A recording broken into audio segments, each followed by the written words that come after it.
want to give you a picture of that. Again, our example of proper anger. Notice in John 2:13.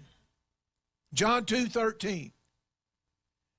Now the Passover of the Jews was at hand, and Jesus went up to Jerusalem, and he found in the temple those who sold oxen and sheep and doves, and the money changers doing business in the temple. When he had made a whip of cords, he drove them out of the temple with the sheep and the oxen, and he poured out the changers' money, and he overturned their tables. And he said to those who sold the doves, take these things away. Do not make my Father's house a house of merchandise. Church, we clearly see here Jesus is angry. He's overturning tables. He's even made a whip.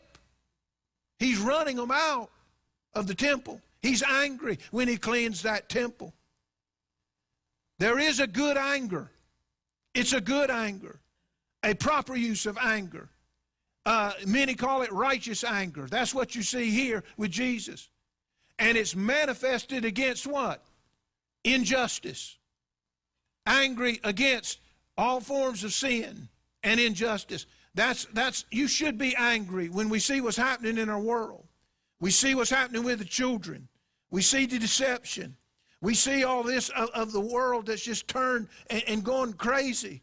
That's against the Word of God. It should cause you to be angry with injustices that are taking place. That's a good anger. You're still responsible for how you handle it and channel it. But he says be angry. Jesus was angry at what he saw here. But then there's an anger that can be manifested also. That's improper. And the Word tells us whatever triggered that anger in your life, whatever set it off, he says clearly here, don't let the sun go down on your wrath. Don't let the sun go down on. He's saying settle it. Talking to you about remaining faithful. You want to remain faithful to a faithful God.